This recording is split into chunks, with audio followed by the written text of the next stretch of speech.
ಶ್ರೀಪಾದರಾಜಂ ಶರಣಂ ಪ್ರಪತ್ತಿ. Welcome to our channel. ಇವತ್ತು ಈ 3D ಡಿಸೈನ್ ಯಾವ ಥರ ಮಾಡೋದು ಅಂತ ತೋರಿಸ್ತಾ ಇದ್ದೀನಿ.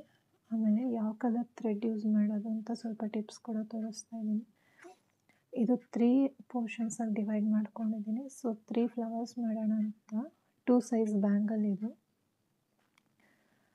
ನೀವು ಈ ಥರ ಲೈಟ್ ಕಲರ್ ಯೆಲ್ಲೋ ಅಥವಾ ವೈಟ್ ತೊಗೊಳ್ತಾ ಇದ್ದೀರಿ ಅಂದರೆ ಸೇಮ್ ವೈಟ್ ಕಲರ್ ಬ್ಯಾಂಗಲ್ ಅಥವಾ ವೈಟ್ ಕಲರ್ ಬ್ಯಾಂಗಲ್ಲೇ ಯೆಲ್ಲೋ ಕಲರ್ ಅಥವಾ ವೈಟ್ ಕಲರ್ ಬ್ಯಾಂಗಲ್ ಬೇಸ್ ತೊಗೊಳ್ರಿ. ಈ ಥರ ಇರೋವಂಥದ್ದು.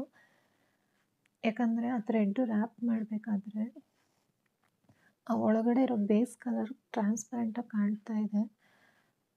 ಸೊ ಬೇರೆಯವ್ರಿಗೆ ಮಾಡಿಕೊಡುವಾಗ ಈ ಥರ ಏನಾದರೂ ಇತ್ತು ಅಂದರೆ ಇವರು ನೀಟಾಗಿ ಮಾಡಿಕೊಟ್ಟಿಲ್ಲ, ಫಿನಿಶಿಂಗ್ ಇಲ್ಲ ಅಂತ ನೆಕ್ಸ್ಟ್ ಟೈಮ್ ಅವ್ರು ನಮ್ಮ ಹತ್ರ ಕೇಳಲ್ಲ. ಇಲ್ಲಿ ನೋಡಿ ಈ ಥರ ಗಮ್ಮ ಕಾಣಿಸಿರೋ ಜಾಗದಲ್ಲೆಲ್ಲ ತುಂಬ ಟ್ರಾನ್ಸ್ಪರೆಂಟಾಗಿ ಆ ಕಲರ್ ಹಾಗೆ ಕಾಣಿಸ್ತಾ ಇದೆ.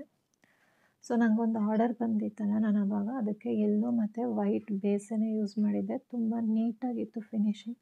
ನಾನು ಆ 2 ಬ್ಯಾಂಗಲ್ಸ್ನ ಲಾಸ್ಟಲ್ಲಿ ಕೊಡ್ತಾಯಿದ್ದೀನಿ, ಒಂದು ಕ್ಲಿಪ್ಪಿಂಗ್ ಆ್ಯಡ್ ಮಾಡಿದ್ದೀನಿ. ಸೊ ಈಗ ಈ ಡಿಸೈನ್ ಯಾವ ಥರ ಮಾಡೋದು ಅಂತಲೂ ತೋರಿಸ್ತಾ ಇದ್ದೀನಿ. ಸೊ ಈ ಡಾಟ್ನ ಸೆಂಟರಾಗಿ ತೊಗೊಂಡು ಒಂದು ರೌಂಡ್ ಸರ್ಕಲ್ನ ಗಮ್ಮಲ್ಲೇ ಡ್ರಾ ಮಾಡ್ಕೊಳ್ತಾ ಇದ್ದೀನಿ. ಸುಮ್ಮನೆ ಈಗ ಫ್ರೀ ಹ್ಯಾಂಡಲ್ಲಿ ನಾವು ಕುಂದನ್ನು ಅಂಟಿಸ್ಬೇಕಾದ್ರೆ ಅದನ್ನ ರೌಂಡಾಗಿ ಕ್ಲೀನಾಗಿ ಅಡ್ಜಸ್ಟ್ ಮಾಡಿ ಅಂಟಿಸ್ಕೊಳ್ಳೋಣ. ಈ ಥರ ಕಾಂಟ್ರಾಸ್ಟ್ ಕಲರ್ಸ್ ಯೂಸ್ ಮಾಡುವಾಗ ನೋಡೋದಕ್ಕೂ ತುಂಬ ಚೆನ್ನಾಗಿ ಕಾಣುತ್ತೆ. ಆ್ಯಕ್ಚುಲಿ ಈ ಬ್ಯಾಂಗಲಲ್ಲಿ ಹೈಲೈಟ್ ಆಗಿತ್ತು ಆ್ಯಂಡ್ ಮತ್ತು ನನಗೆ ಆರ್ಡರ್ ಸಿಕ್ಕಿದ್ದು ರೀಸನ್ನು ಇದೇ, ಕಾಂಟ್ರಾಸ್ಟ್ ಕಲರ್ಸ್. ಸ್ಯಾರಿ ಒಂದು ಕಲರ್ ಇರುತ್ತೆ, ಬಾರ್ಡರ್ ಒಂದು ಕಲರ್ ಇರುತ್ತಲ್ಲ, ಅದಕ್ಕೆ ಈ ಥರ ಯೂಸ್ ಮಾಡಿದ್ರೆ ತುಂಬ ಚೆನ್ನಾಗಿರುತ್ತೆ. ಕಡ ಬ್ಯಾಂಗಲ್ ಅಂದರೆ ಒಂದು ಹಾಕ್ಕೊಂಡ್ರೆ ಕೈ ತುಂಬ ಚೆನ್ನಾಗಿ ಕಾಣುತ್ತೆ. ಸೊ ಈಗ ರೌಂಡ್ ಫುಲ್ಲೂ ಕುಂದನ್ಸ್ನ ಸ್ಟಿಕ್ ಮಾಡಾಯಿತು. ಸೊ ನೀವು ನೋಡ್ಬೋದು ಅದನ್ನೇ ಕ್ಲೀನಾಗಿ ರೌಂಡ್ ಇರುತ್ತೆ. ಈಗ ಸೆಕೆಂಡ್ ಲೇಯರ್ 3D ಡಿಸೈನ್ಗೆ ಯೂಸ್ ಮಾಡ್ತಾಯಿದ್ದೀನಿ. B7000 ಗ್ಲೂ ಆದಷ್ಟು ಯೂಸ್ ಮಾಡೋಕ್ಕೆ ಟ್ರೈ ಮಾಡಿ. ಇಲ್ಲಾಂದರೆ ಇದನ್ನಲ್ಲೂ ಮಾಡಿದ್ರೆ ಚೆನ್ನಾಗೇ ಆಗುತ್ತೆ, ಬಟ್ 3D ಡಿಸೈನ್ಗೆ ಅದು ತುಂಬ ಚೆನ್ನಾಗಿ ಕಾಣುತ್ತೆ. ಈಗ ಗಮ್ಮು ಕೆಳಗಡೆ ಥ್ರೆಡ್ಗೂ ಹಾಕಬೇಕು ಮತ್ತು ಫಸ್ಟ್ ಲೇಯರ್ ಅಂಟಿಸಿದ್ದೀವಲ್ಲ ಅದರಲ್ಲಿನೂ ಸ್ವಲ್ಪ ಗಮ್ಮು ಅಟ್ಯಾಚ್ ಮಾಡೋದಕ್ಕೋಸ್ಕರ ಹಾಕ್ಕೊಂಡಿದ್ದೀನಿ.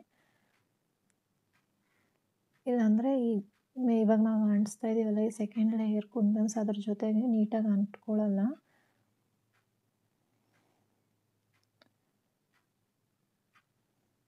ಈಗ 3rd ಲೇಯರ್ ಯೂಸ್ ಮಾಡ್ತಾ ಇದ್ದೀನಿ.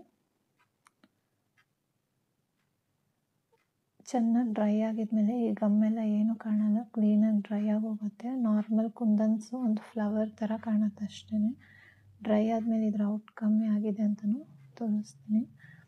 ಸೊ ಈ ಥರ ಕುಂದನ್ ಏನಾದರೂ ಕ್ರಾಸ್ ಆಗಿತ್ತು ಅಂದರೆ ಯಾವುದಾದ್ರು ಒಂದು ನೀಡಲ್ ಅಥವಾ ಕ್ರೋಶಾ ಹುಕ್ಸ್ ಎಲ್ಲ ಇರುತ್ತಲ್ಲ ಮನೆಯಲ್ಲಿ ವರ್ಕ್ ಮಾಡೋಂಥದ್ದು, ಅದನ್ನು ತೊಗೊಂಡು ಅಡ್ಜಸ್ಟ್ ಮಾಡ್ಕೊಳ್ಳಿ.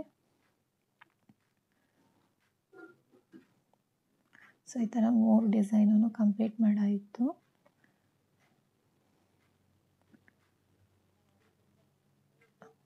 ಒಂದು ರಿಯಲ್ ಫ್ಲವರ್ ಬಂಚ್ ಥರನೇ ತುಂಬ ಚೆನ್ನಾಗಿದೆ. ಸೊ ಈ ಗ್ಯಾಪ್ನೆಲ್ಲ ಫಿಲ್ ಮಾಡೋದಕ್ಕೆ ನಾನು ಜಸ್ಟ್ ಒಂದೊಂದು ಸ್ಟೋನ್ ಮಾತ್ರ ಅಂಟಿಸ್ತಾ ಇದ್ದೀನಿ ಅಷ್ಟೇ ಇದರಲ್ಲಿ. ನಿಮಗೂ ಈ ಡಿಸೈನ್ ಇಷ್ಟ ಆಗಿದ್ದರೆ ಲೈಕ್ ಮಾಡಿ, ಕಾಮೆಂಟ್ಸ್ ಮಾಡಿ ಮತ್ತು ನಿಮ್ಮ ಫ್ರೆಂಡ್ಸ್ ಜೊತೆನೂ ಈ ವಿಡಿಯೋನ ಶೇರ್ ಮಾಡಿ. ಸೊ ಈ ಲಾಸ್ಟ್ ಕ್ಲಿಪ್ಪಿಂಗ್ ಬಂದು ನಂಗೆ ಆರ್ಡರ್ ಸಿಕ್ಕಿತ್ತಲ್ಲ ಅದರಲ್ಲಿ ಮಾಡಿದ್ದೀನಿ ನೋಡಿ. ಇದರಲ್ಲಿ ಬಳೆ ಕಾಣಿಸಲ್ಲ ಟ್ರಾನ್ಸ್ಪರೆಂಟಾಗಿ. Thank you.